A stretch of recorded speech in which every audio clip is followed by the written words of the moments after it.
Alright gang, it's time to look at some more Victoria 3 mods that help out the game.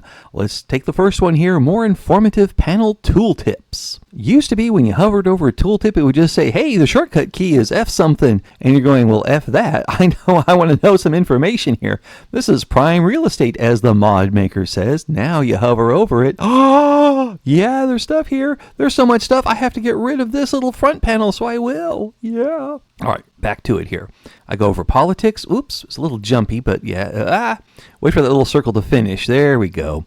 All right, you got to wait for the circle to finish. But it tells me here's what I'm doing here, what kind of government I got, how many setbacks I have. Yes, I have that on the other side, on the left as well, but it gives me also a breakdown of what the chance of success, advance, debate, and stall, which I don't necessarily get to see on the other side. It also tells me what the last outcome was. Helpful if you're trying to remember things. On budget. Okay, great. I've got my weekly income exceeds my expenses. I have that information up there. Yeah. Oh, but wait. It tells me how much credit I've used, what the principal is. Am I paying it down or whatever? Do I have any tax waste? What's going on here? This is a good summary that I don't necessarily have from the tooltip just above me. Buildings, sorry, you can't summarize that. You just got to go there. Now, the military information that I get here is also available in my top bar up there because I have more top bar info. This is the same information here. If you don't have the more top bar info and you don't want to load it because of compatibility issues, I understand. But this one is going to give you that same information. That's nice. Diplomacy, you get how many declared interests you have. And on population, you get told how many states are in turmoil. That's a handy number to note. How many states are in turmoil? I'm glad I have 0 right now. Next mod I want to show is also from Taylor. He's got a great workshop. Let's just stop there for a second and take a look at his workshop. I don't use all these mods, but the ones I use, I love very much. This is a good modder. Trust him. Follow him. Get his mods. They really work out well. All right, choose map color. Some of these map colors you could make to where the only way you get them is if you pass a certain law or whatever, but you can also have an option at the beginning of the game to just let them be open to everything. Here's how you choose the map color for your country. I go to decisions, I click on choose map color, click, and now I can customize my color. Do I want to be any one of these? I'd like to be purple, thank you very much. I'll click on purple and then hit done, and it's done.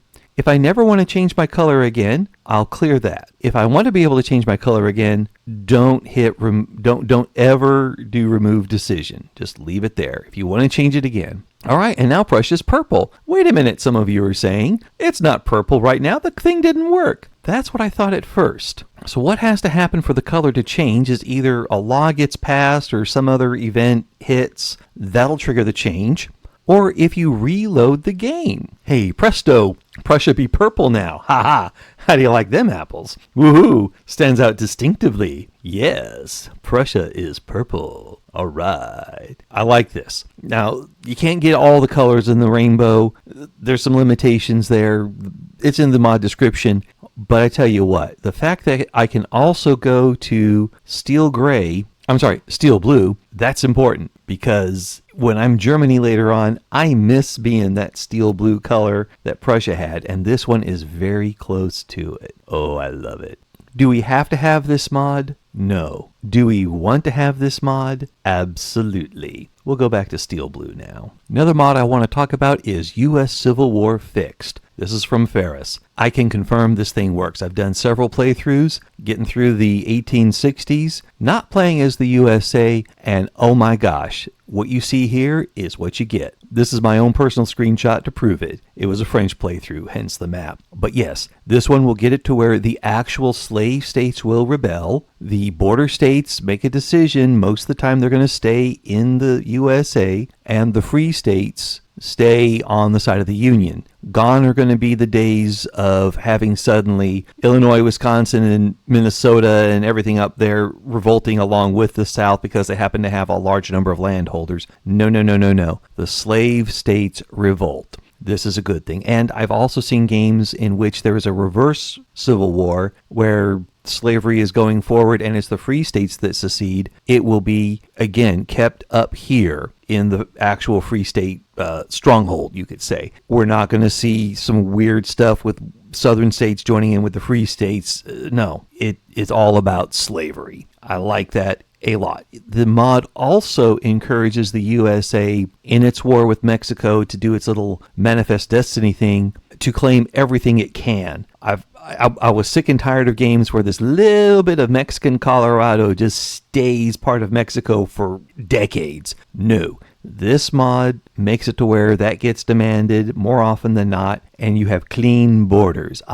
In this particular playthrough, the USA had a lot of problems with England, so the Columbia District event did not fire in its favor. However, many other playthroughs where the USA had friendly relations with England, this cleaned up nicely, and Idaho, Oregon, and Washington all went over to the USA, and it had some beautiful, lovely borders. So that's U.S. Civil War fixed, done by Ferris. The last mod I want to talk about is from Scarily After Dark, Military Logistics and Stockpiles. This one is ready to go. He thought it was going to take him weeks, but he had a breakthrough, and I'm so happy for it. Okay, what you do is for every 30 to 60 units, and it's going to depend on how big you want your wars to be, but roughly, let's say for every 30 to 60 units, 50, 40, whatever you want to say, you build one of these. Where do you build them? You want to choose places that have a large number of barracks. How do you find that number? One way is you go to the buildings development and you start scrolling through and looking those over. But if you're a large country, you're going to have lots of these. So if you go to an army and just click on recruit, you don't have to actually recruit, but it does display the totals here. So obviously, if I'm building these things for my army, I need to put one in Brandenburg because that's where I have a large number of barracks. And I usually expand on the number of barracks in Anhalt and Silesia as well, along with Posen, because they have very large peasant populations. I like to recruit from them. Those 4 would very well cover my military needs at this time because I have 125 battalions. If I go 1 for every 30, I need 4. If I'm going 1 for 60, okay, Brandenburg and Silesia. But as my army grows, as I add to it, then I'm going to build more of these. So now that I mentioned I'm going to build them, I might as well build them at this point of my game. Let's go into what each of these do. The first tab determines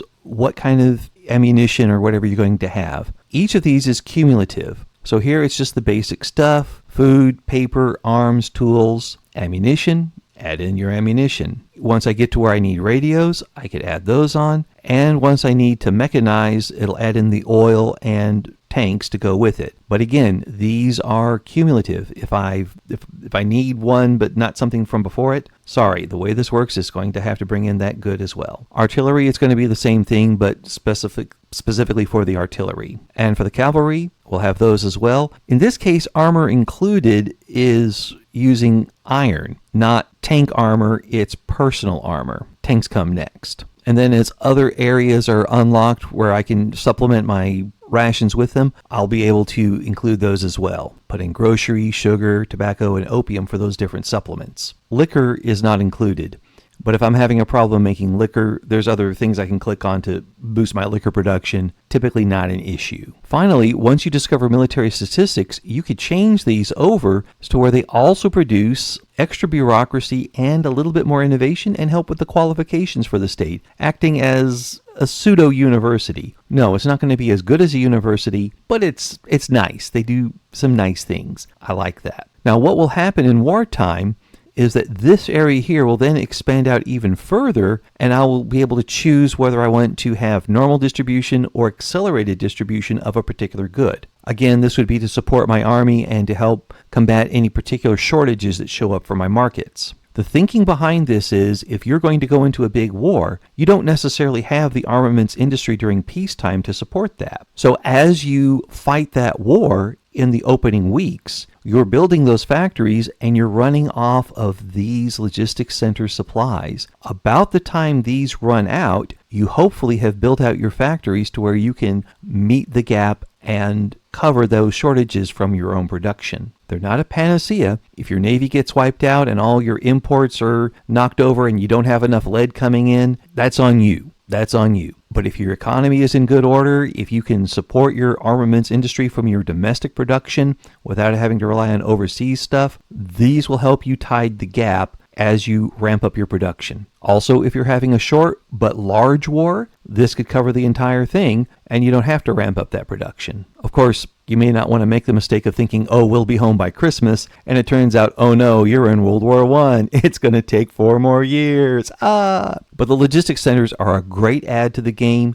There were a few weird things they did earlier. I'm not going to go into that because those aren't there anymore. And no, you're not going to double buy the goods. Once they go into the logistics center, they're paid for because you have government shares on it. The government owns everything in there. And the AI is not going to look at these as additional production and say, well, gee, I just buy a lot of logistics centers and I'll get magical goods. No, the AI will use them properly. This is good news. It'll also help the AI fight better wars, I think. I'm going to play with it some more. I'm excited about this opportunity, and it certainly is a popular mod in terms of downloads. Now that it is tuned up, I hope to see it do some great things. And I'm going to be doing a playthrough as Prussia. This is part of that playthrough, where those are going to come into play, and we'll see how that impacts my ability to fight wars. Hope you've enjoyed this. If you got any comments, leave them below. If there's other mods you want me to make a look at or make a comment about, I'd be happy to do that. And otherwise, I'm going to get back to my playthrough. Look for that to come up on this channel in the near future. And I hope you have a great day as you conquer the world in Victoria 3 while managing your economy.